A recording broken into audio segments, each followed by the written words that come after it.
A paz do Senhor Jesus, você está no nosso canal, onde nós disponibilizamos aí vídeos de comentários, subsídios das lições da Escola Bíblica Dominical, das revistas da CPAD e também vídeos de mensagens para que você possa aí ouvir a palavra de Deus e ser confortado, exortado e animado pelas Escrituras Sagradas. Hoje nós vamos dar início aos nossos comentários da revista dos jovens, da classe dos jovens, da nossa escola dominical do quarto trimestre, o último trimestre do ano de 2019. A lição que vamos estar estudando, a revista que vamos estar estudando nesse trimestre, essa revista aqui, que vai falar sobre poder, cura e salvação. O Espírito Santo agindo na igreja em Atos dos Apóstolos. É esse o assunto que nós estaremos estudando nesse trimestre. Serão 13 lições que, sem dúvida, trarão muito benefício, muita edificação aos nossos jovens. Essas lições foram comentadas, o comentarista é Henrique Peste, e hoje estaremos estudando a lição 1, que tem como título "E recebereis a virtude do Espírito Santo". Essa é a lição de número 1 do dia 6 de outubro de 2019. O texto do dia está em Atos 1 e 8. Mas recebereis a virtude do Espírito Santo, que há de vir sobre vós, e ser-me-eis testemunhas, tanto em Jerusalém, como em toda a Judéia e Samaria, e até os confins ou aos confins da terra. Síntese da lição: a virtude do Espírito Santo é a promessa que Deus fez ao crente fiel, cumprida no dia de Pentecostes. Então, e recebereis a virtude do Espírito Santo, dando abertura a essas lições baseadas no livro de Atos dos Apóstolos. A lição tem as suas divisões da seguinte forma. Ponto 1. O livro de Atos dos Apóstolos. 2. A promessa da vinda do Espírito Santo. E, terceiro ponto, o propósito da promessa. Então, sobre o livro de Atos dos Apóstolos, que é uma das propostas desta lição, o que nós encontramos nesse livro histórico, logo após os evangelhos, nós temos o livro de Atos dos Apóstolos. Nele nós temos a narrativa histórica do cristianismo nascente, desde a ascensão de Cristo até o final do aprisionamento de Paulo em Roma, os 2 anos do primeiro aprisionamento do apóstolo Paulo em Roma, lembrando que esse tempo de prisão de Paulo foi uma prisão em uma casa alugada, e ali, segundo o próprio relato de Atos dos Apóstolos, ele tinha liberdade de receber as pessoas e amigos, companheiros, e anunciar o evangelho às pessoas que podiam ir vê-lo ali. Então era uma prisão domiciliar. Ele estava preso em uma casa alugada. Embora o título Atos dos Apóstolos que encontramos no livro, o nome que nós temos nas nossas versões, nas nossas traduções, A verdade é que no livro nós não encontramos os atos de todos os apóstolos do Senhor Jesus. O que nós encontramos ali são as ações e as pregações, os discursos, basicamente de Pedro e Paulo. Pedro, Lucas centraliza como figura principal nos 12 primeiros capítulos do livro, a figura de Pedro, embora, é claro, apareçam muitos outros, mas o foco é em Pedro. A partir do capítulo 13 até o final do livro, nós encontramos o centro, o foco principal na figura do apóstolo Paulo. Então, é nesses dois apóstolos que está centralizada a narrativa do livro de Atos dos Apóstolos. Agora, claro que são apresentados aí, como eu já disse, a pessoa dos 12, né, os apóstolos do Senhor Jesus. Temos também a escolha do sucessor de Judas Iscariotes. Nós temos muitos outros personagens, outras pessoas que aparecem na narrativa de Atos, como Estevão, nós temos os companheiros de Paulo, o próprio Timóteo, também a figura do próprio Lucas, embora não mencionado nominalmente, mas a partir do capítulo 16 nós percebemos que ele está incluído na segunda viagem missionária de Paulo e daí por diante. Temos Silas, temos a igreja de Jerusalém, os crentes perseguidos, temos a figura de Tiago, o irmão do Senhor, e por aí vai. Mas o nome Atos dos Apóstolos, para quem nunca teve um contato, imagina-se que terá ali a história dos 12, mas na verdade não é isso que nós temos ali. Bem, o autor inspirado foi Lucas. Lucas, como eu já disse, a partir do capítulo 16 do livro de Atos, quando Paulo estava na cidade de Troade, e ali ele recebeu aquela visão para pregar o evangelho na Macedônia, portanto, o início da obra na Europa. A partir de Troade, Lucas torna-se um companheiro de viagem do apóstolo Paulo. Ele era médico e historiador. Ele escreveu, além do livro de Atos dos Apóstolos, o evangelho que leva o seu nome. Na verdade, era o primeiro volume, o Evangelho, e o segundo tratado é o livro de Atos dos Apóstolos. Então ele se dedicou a pesquisar, a se informar, a coletar registros e testemunhos relacionados à vida de Jesus Cristo, o que ele fez e o que ele ensinou.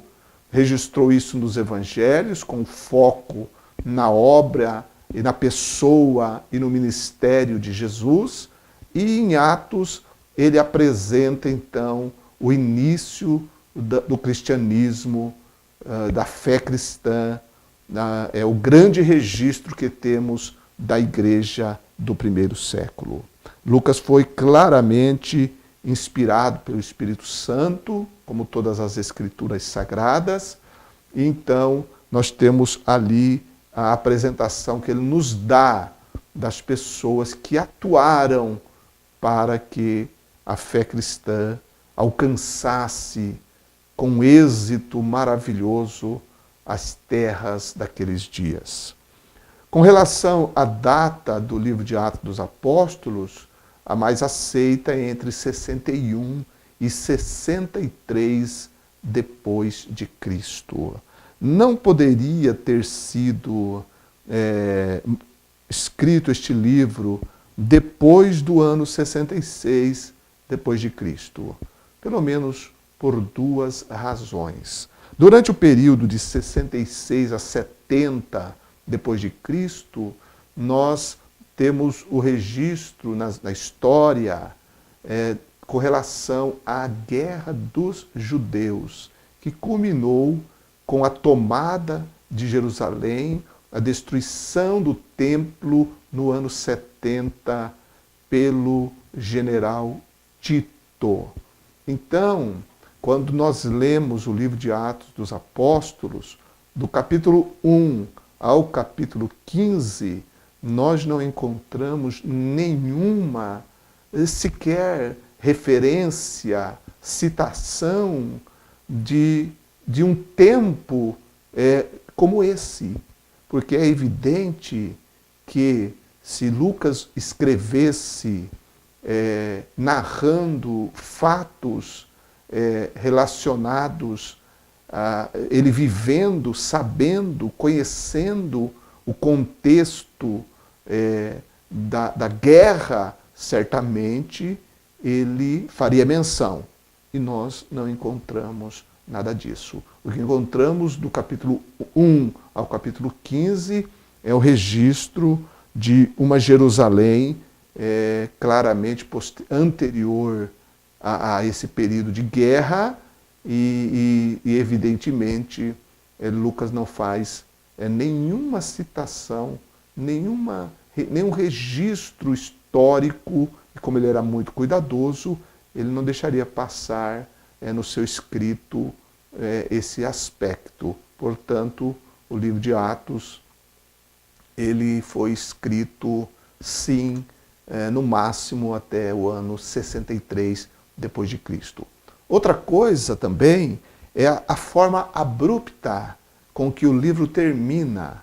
O livro acaba sem um fim. Quando você lê o Evangelho de Lucas, você percebe lá que ele termina, ele tem um epílogo, ele tem um final. Já o livro de Atos dos Apóstolos, ele termina abruptamente, referindo-se a Paulo em Roma e com aquilo que eu já citei na introdução da nossa reflexão.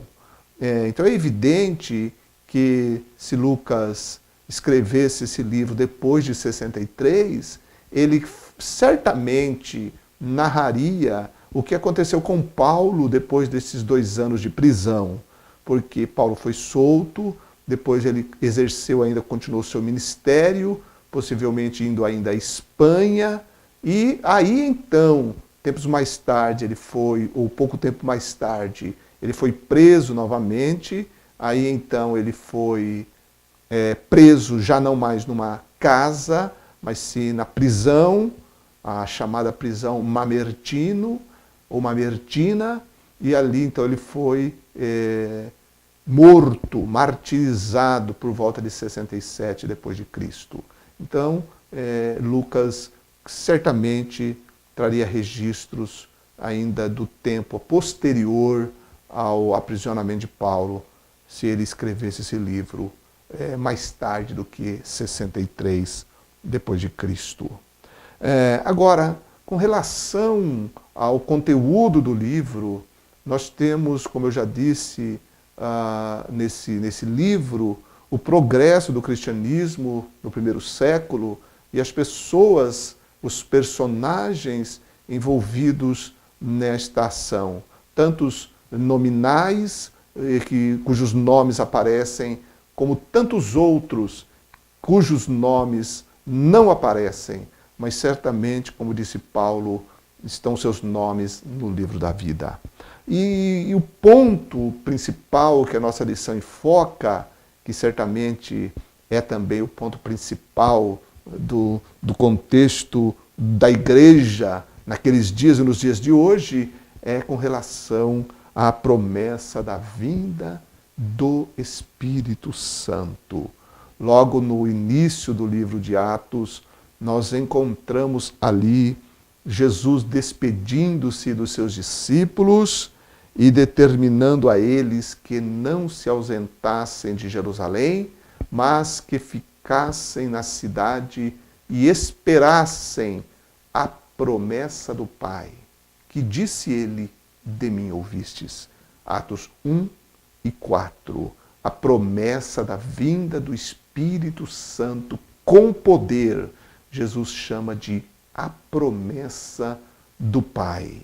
O batismo com o Espírito Santo, o recebimento da virtude do Espírito Santo, o poder do Espírito, capacitando os discípulos, os apóstolos de Jesus, a igreja, para a grande obra de continuar a pregar a mensagem do Evangelho e testemunhar de Jesus Cristo, da sua morte e gloriosa ressurreição. Os discípulos que haviam sido testemunhas do ministério, tido muitas experiências com Jesus, agora eles teriam a ordenança, eles teriam a incumbência de dar continuidade à obra de Cristo e, na verdade, Cristo continuaria a obra através deles, mas para isso eles precisariam do poder do Espírito Santo para a realização dessa obra. Essa promessa de Jesus, que nós temos detalhes dela no Evangelho de João, nos capítulos 14 a 16, Jesus novamente reforça e orienta os discípulos a esperarem em Atos capítulo 1, e nós temos então o cumprimento da promessa do Pai em Atos capítulo 2, quando então o Espírito Santo, ele vem com poder e todos ali naquele cenáculo foram cheios do Espírito Santo. Interessante observar que com relação à promessa do Pai, o batismo com o Espírito Santo, a virtude, o poder do Espírito, quando Pedro foi pregar o primeiro sermão da igreja, logo após ter sido cheio do Espírito, ali naquela manhã de Pentecostes, Pedro referiu-se àquele acontecimento como o cumprimento da profecia bíblica através do profeta Joel, lá no capítulo 2, versículos 28 e 29.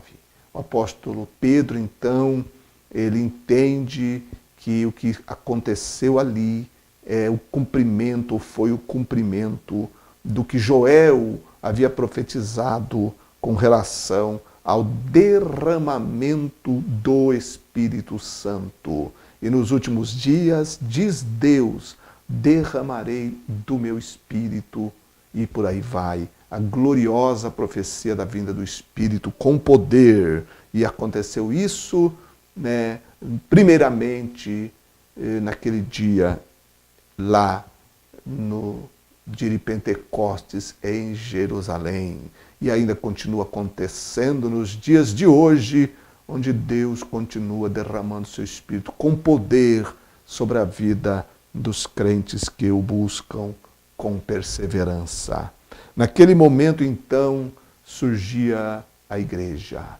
Pedro prega em Atos 2, 37 a seguir. Nós temos as conversões, quase 3.000 pessoas, a igreja nascendo, a igreja começando, a igreja sendo inaugurada no poder do Espírito Santo. E é nesse poder que ela deve continuar, ela jamais deve prescindir. Nada, nada, nada, absolutamente nada deve substituir, porque nada substitui, mas nada deve estar em foco na igreja, senão a glória de Deus, a glória de Cristo no poder do Espírito Santo. Então a igreja, ela surge para o mundo, ela aparece, as cortinas são descerradas, o véu é aberto, a igreja surge, a igreja aparece, a igreja desponta gloriosa, bendito seja o nome do Senhor. E ali então daí para frente, nós vemos o que o livro de Atos, através da pena de Lucas, vai apresentar. A partir desse momento de Atos 2, então nós vemos curas, milagres, nós vemos as orações poderosas, a união dos crentes, a comunidade cristã, a igreja primitiva, a sua comunhão, a sua forma de viver, o seu desapego às coisas materiais, a sua fraternidade, o seu amor, o desejo de estar juntos, a doutrina dos apóstolos, a reunião no templo, o pórtico de Salomão, as reuniões nas casas, o ensino apostólico, o partir do pão, a ceia do Senhor. Nós vemos, depois de Atos 2, outros e outros derramamentos do Espírito sobre indivíduos, várias pessoas. Nós também vemos a perseguição pelo Sinédrio, as autoridades dos judeus, os crentes sendo perseguidos. Nós vemos o grande perseguidor se levantando, que foi Saulo de Tarso, mas nós vemos a igreja seguindo, a igreja avançando no meio das perseguições. Nós vemos os discursos, as pregações poderosas, o registro do sermão de Pedro, pregações de Paulo, de Estevão. Nós vemos Filipe, a evangelização pessoal. Nós vemos tanta coisa linda. Nós vemos também o martírio. Jesus disse que os seus discípulos receberiam o poder do Espírito Santo e seriam testemunhas. A palavra testemunho, testemunhas aí quer dizer mártir, aquele que morre por Cristo. E nós vemos então, no livro de Atos, o primeiro mártir do cristianismo, que foi Estevão. Nós temos ali também a morte, capítulo 12, a morte de Tiago, que foi o primeiro dos apóstolos a ser morto, e foi morto por Herodes. O Tiago, irmão de João. Temos a morte desse apóstolo de Cristo. Nós temos no livro de Atos o evangelho crescendo, sendo espalhado, conforme disse Jesus, como queria Jesus, como aconteceu pela Judéia, Samaria e até os confins da terra. Tudo isso no poder do Espírito Santo. Nós temos em Atos o nosso grande manual de missões. Encontramos ali uma igreja missionária em Jerusalém, uma igreja gentílica missionária, uma base poderosa missionária que foi Antioquia da Síria. Nós temos os primeiros missionários, nós temos Paulo, Barnabé. Encontramos no livro de Atos como Saulo, de perseguidor, torna-se o grande missionário do cristianismo, o apóstolo dos gentios. Temos as viagens missionárias de Paulo, a primeira, a segunda viagem missionária, a terceira viagem missionária. Vemos como o evangelho chega em várias regiões do mundo, do Império Romano daqueles dias. Vemos um pouco sobre o trabalho de Paulo, seus companheiros. Conhecemos como as igrejas começaram, as igrejas cujas cartas nós temos muitas delas no Novo Testamento. Nós vemos a história de como elas começaram, a igreja de Filipos, a igreja em Corinto, a igreja em Éfeso, a igreja em Tessalônica. Enfim, nós temos em Atos o cumprimento, a promessa, a profecia, o desejo de Cristo, aquilo que ele disse que ia acontecer em Atos 1 e 8, nós vemos efetivamente acontecendo em Atos. Mas recebereis a virtude do Espírito Santo que há de vir sobre vós, e ser-me-eis testemunhas, tanto em Jerusalém, como em toda a Judéia e Samaria, e até os confins da terra. Nós vemos isso no livro de Atos dos Apóstolos, que essa primeira lição, nós temos diante de nós o assunto relacionado à virtude do Espírito Santo. E é bom aprender sobre isso, mas também é essencial que busquemos esse poder, busquemos cada dia mais sermos cheios do Espírito Santo, porque os desafios do cristianismo atual, da fé evangélica, ela nos defronta para que sejamos cheios do Espírito Santo, para fazermos a obra de Deus na nossa geração, como aqueles homens e mulheres de Deus fizeram no primeiro século. Que o Senhor nos ajude e que essas lições nos inspire a todos nós a buscarmos mais do Espírito, mais do poder de Deus, para que o Senhor nos use no nosso tempo. Um grande abraço para você e um trimestre de muito enriquecimento espiritual. Um abraço.